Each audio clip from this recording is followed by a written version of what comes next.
Hello दोस्तों, आज की इस वीडियो में हम प्रैक्टिस सेट नंबर 10 का रिवीजन करने वाले हैं हैंड रिटन नोट्स के साथ नायक सीरीज का नवीन सर द्वारा जो RW पर चलाई जा रही है। तो चलिए वीडियो को स्टार्ट करते हैं। यहाँ पर हम देख लेते हैं। हमारा फर्स्ट क्वेश्चन है यहाँ पर धार्मिक कला शैली से संबंधित है। केरल की धार्मिक कला शैली कौन कौन सी है? तेयम। तेयम को हम थयम के नाम से भी जानते हैं।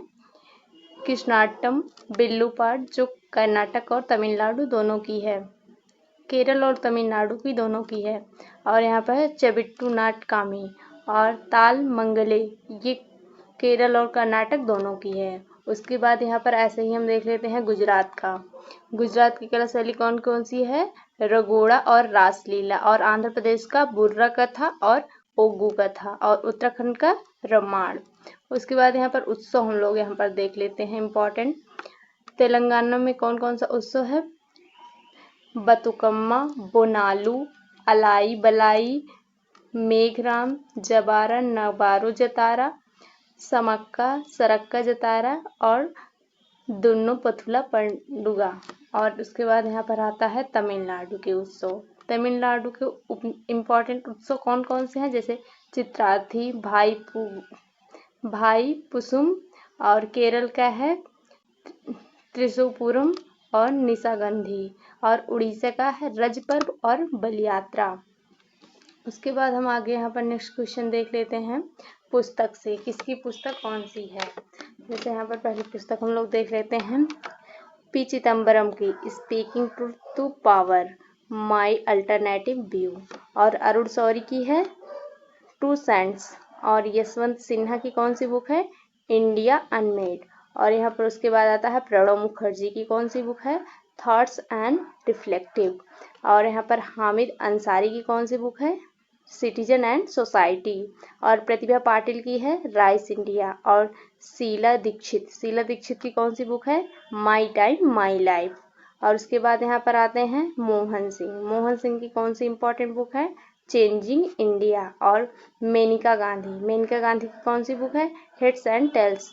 और यहाँ पर है कपिल सिब्बल की कौन सी बुक है? आई विटनेस। उसके बाद आता है यहाँ पर नेक्स्ट क्वेश्चन हमारा केंद्र शासित प्रदेश की जनसंख्या घनत्व सबसे कम कहाँ है? अंडमान व निकोबार। और सबसे ज्यादा कहाँ है? दिल्ली में। उसके बाद यहाँ पर नेक्स्ट क्वेश्चन आता है हमारा और जनसंख्या से है स्टेट में। वो तो यूटी था और ये है स्टेट। जनसंख्या घनत्व सबसे ज्यादा कहाँ है? बिहार में। उसके बाद है वेस्ट बंगाल में। और सबसे कम कहाँ है? अरुणाचल प्रदेश में है। उसके बाद यहाँ पर नेक्स्ट क्वेश्चन आता है लवलीना बोरगोहेन का संबंध किससे है? मुक्केबाजी से है। इन्होंने खेल रत्न अवार्ड पाया है 2021 में। उसके बाद यहाँ पर आता है केरल के लोक नृत्य। जैसे कथकली कहाँ का है? केरल का है। इसमें कैसे किया जाता है डांस? जटिलतम मेकअप कोड, पोशाक, फेस मास्क, सिर के परिधान और फेस में चमकीले रंग होते हैं, ये सब इसके स्टाइल है। और इसमें श्रृंगार कैसे किया जाता है? श्रृंगार को बेसम 5 प्रकार से होता है, जिसे हम पाचा, काठी, थड़ी, कारी और मुनुक्की के नाम से जानते हैं। इसमें जो नायक होता है उसे पाचा कहते हैं और जो खलनायक होता है उसे कथी कहते हैं। कुल स्टाइल कितनी है? 24। नित्य स्थान कहाँ है? थिएटर, जो कहाँ है? कुट्टम पालम में है। कथक को नटवारी भी कहते हैं, जो कि यूपी का है। सत्रिया में कौन से संगीत का उपयोग होता है? बोर संगीत का प्रयोग होता है। उड़ीसा के अन्य नाम है ओरिली। उड़ीसी जो है उसके अन्य नाम है ओरिली। इसमें कितने रंग होते हैं? रंग होते हैं यहाँ पर लाल, पीला, हरा, सफेद। जो लाल होता है वो बुराई का प्रतीक होता है, जो पीला होता है संत एवं महिलाएं का, और हरा जो होता है कुलीनता का प्रतीक होता है, और सफेद उच्चतर चेतना का प्रतीक होता है। उसके बाद यहाँ पर नेक्स्ट क्वेश्चन आता है खेलों को उद्योग का दर्जा देने वाला पहला राज्य कौन सा है? मिजोरम, जिन्होंने खेल को उद्योग का दर्जा दिया है। भारत का पहला राष्ट्रीय खेल विश्वविद्यालय कहाँ है? मणिपुर 2018 में, जो कि इम्फाल में है। उसके बाद यहाँ पर नेक्स्ट क्वेश्चन आता है सांची को यूनेस्को विश्व धरोहर स्थल के रूप में कब शामिल किया गया? 1989 में शामिल किया गया। खजुराहो को कब शामिल किया गया? 1986 में, जो कि मध्य प्रदेश में है। भीमबेटका, ये कहाँ, ये भी मध्य प्रदेश में है। इसे कब शामिल किया गया था यूनेस्को में? 2003 में। और महाबली की स्मारक, ये तमिलनाडु में, इसको 1984 में शामिल किया गया था। उसके बाद आता है हम्पी के स्मारक, इसे कब शामिल किया गया था? 1986 में, जो कि कर्नाटक में है। और बोध गया विधि मंदिर, जो कि बिहार में, इसे 2002 में शामिल किया गया था। उसके बाद यहाँ से नेक्स्ट क्वेश्चन आता है विश्व बैंक से। विश्व बैंक की स्थापना कब हुई थी? 1944 में हुई थी। और इस कार्य प्रक्रिया कब से स्टार्ट हुई? 1945 से। सम्मेलन कहाँ हुआ था? ब्रेटन वुड्स सम्मेलन हुआ था। इसका हेडक्वार्टर है वाशिंगटन में है। उसके बाद जनवरी 2024 तक इसमें कितने सदस्य शामिल हुए हैं?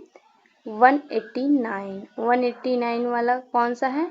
नॉर्वे। इसके अध्यक्ष कौन है? अजय बंगा। वर्ल्ड बैंक के अध्यक्ष कौन है? अजय बंगा।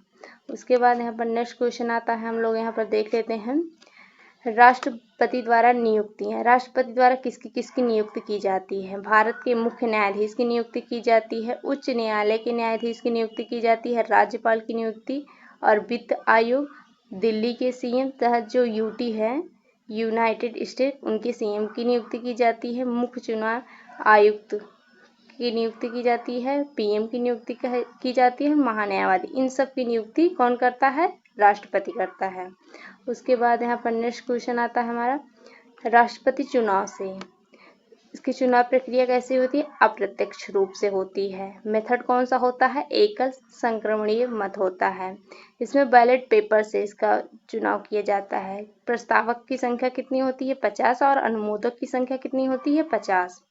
लोकसभा प्लस राज्यसभा, ये कौन से पेपर का यूज करते हैं? ग्रीन कलर के पेपर का। विधानसभा गुलाबी रंग के पेपर का यूज करते हैं। जो कि कौन कौन से इसमें भाग लेते हैं? कौन कौन लोग? लोकसभा, राज्यसभा और विधानसभा। इसमें मनोनीत सदस्य भाग नहीं ले सकते हैं। उसके बाद यहाँ पर नेक्स्ट क्वेश्चन ऐसे ही हम लोग देख लेते हैं। कौटिल्य का अर्थशास्त्र जो लिखा गया है, इसका अन्य नाम कौन कौन सा है? किस नाम से जाना जाता है? विष्णुगुप्त और चाणक्य। और कौटिल्य के शिष्य कौन थे? चंद्रगुप्त मौर्य। और ये कौन से विषय पर लिखी गई है? राजनीति पर आधारित है। उसके बाद यहाँ पर नेक्स्ट क्वेश्चन आता है अशोक राजधर्म की स्थापना। राजधर्म की स्थापना कैसे? सहिष्णुता, उदारता, करुणा और त्रिविध आधार पर की गई है। मौर्य वंश के संस्थापक कौन है? चंद्रगुप्त मौर्य हैं। और उसके बाद है बिंदुसार। बिंदुसार की बेटे कौन है? अशोक। उसके बाद इनकी माता कौन है? अशोक की माता का नाम है शुभदांगी नाम है। इनका शासन काल कितने हुआ था? 37 वर्ष था। उसके बाद हम यहाँ पर नेक्स्ट क्वेश्चन देख लेते हैं कालिंग युद्ध का विवरण। कालिंग युद्ध कब हुआ था? 261 बीसी में हुआ था।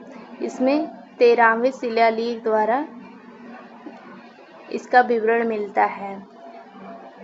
और कौन सी नदी के किनारे हुआ था? दया नदी के किनारे हुआ था। शासक कौन था? पद्मानाथ था। और वर्तमान में ये उड़ीसा में है। इसका कैपिटल क्या है? तोसली। और कालिंग युद्ध के बाद ही अशोक का हृदय परिवर्तन हुआ था। उसके बाद यहाँ पर ऐसे ही नेक्स्ट क्वेश्चन आता है अरावली पर्वत श्रेणी। अरावली पर्वत श्रेणी सबसे ऊंची चोटी कौन सी है? गुरु शिखर। और अरावली पर्वत श्रेणी कहाँ है? हरियाणा राज्य में फैली हुई है। प्राचीन श्रेणी कहाँ कहाँ फैली हुई है? दिल्ली, राजस्थान और गुजरात में। और राजशिला हिल्स पर क्या बना हुआ है? राष्ट्रपति भवन। जो राष्ट्रपति भवन होता है वो राजशिला हिल्स पर बना हुआ है। उसके बाद यहाँ झील से संबंधित क्वेश्चन है। झील, भारत की सबसे लंबी झील कौन कौन सी है? वेम्बनाड झील है। और तमिलनाडु की झील कौन सी है? पुलिकट, सीलावरम। और आंध्र प्रदेश की झील है कोलेश। और कर्नाटक की झील है बेलांदूर। और तेलंगाना की झील है हुसैन सागर और नागार्जुन। महाराष्ट्र की कौन सी झील है? लोनार और मोवई। ये दोनों बहुत फेमस हैं। उसके बाद राजस्थान की कौन कौन सी झील इंपॉर्टेंट है? जजमसद और फतेह सागर, पिछौला। उसके बाद नेक्स्ट क्वेश्चन आता है यहाँ पर जलप्रपात से। कावेरी नदी कावेरी नदी पर कौन सा जलप्रपात है? होगेनवल्क जलप्रपात है। और शिव सुंदरम जलप्रपात कहाँ है? एशिया का पहला जल विद्युत ग्रह है ये।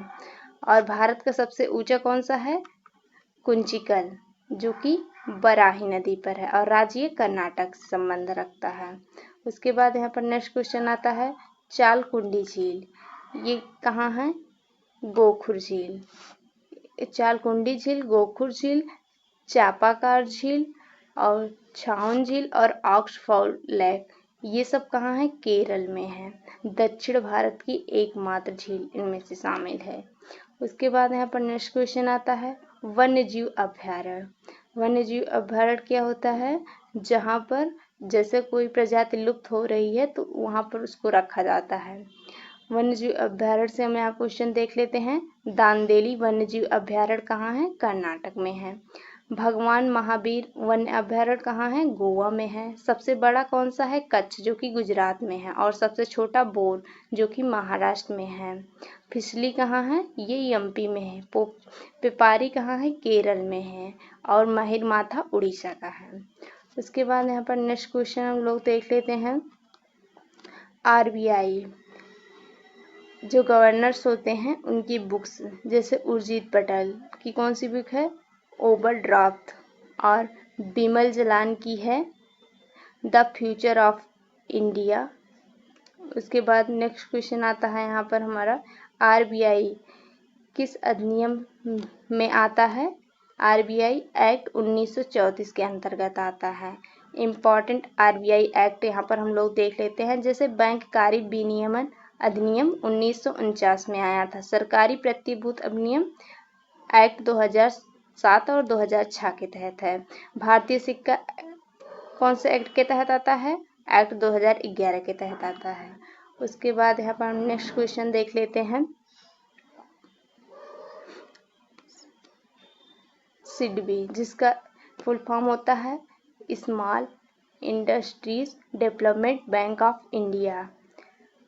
इसका मुख्यालय कहाँ है? लखनऊ में है। और इसकी स्थापना 1990 में हुई थी। वर्तमान अध्यक्ष कौन है? एस सुब्रमण्यम रमन है। उसके बाद यहाँ पर नेक्स्ट क्वेश्चन आता है, हम लोग देख लेते हैं सेबी। सेबी का फुल फॉर्म क्या होता है? Securities and exchange board of India. इसकी स्थापना कब हुई थी? 12 अप्रैल 1988 को। और इसका हेडक्वार्टर कहाँ है? मुंबई में है। उसके बाद आता है नाबार्ड। नाबार्ड का फुल फॉर्म क्या होता है? National bank for agriculture and rural development, जिसकी स्थापना कब हुई थी? 12 जुलाई 1982 को। और इसका हेडक्वार्टर कहाँ है? मुंबई में है। उसके बाद यहाँ पर नेक्स्ट क्वेश्चन आता है रोमर पैमाना किससे संबंधित है? तापमान से संबंधित है। और यहाँ पर हम लोग देख लेते हैं किसके अंतर्गत किसका अध्ययन किया जाता है, जैसे माइकोलॉजी के अंतर्गत कवक का अध्ययन किया जाता है, और माइक्रोलॉजी के अंतर्गत प्रोटोजोआ का, और पैलेंटोलॉजी के अंतर्गत जीवाश्मों का, सोरोलॉजी के अंतर्गत छिपकलियों का अध्ययन किया जाता है, शैवाल का अध्ययन किसके अंतर्गत किया जाता है? फाइलोलॉजी के अंतर्गत, और फल का पोमोलॉजी के अंतर्गत, और पुष्प का एंथोलॉजी के अंतर्गत। और यहाँ पर आप लोग देख सकते हैं। उसके बाद यहाँ पर हम लोग नेक्स्ट क्वेश्चन अपना देख लेते हैं।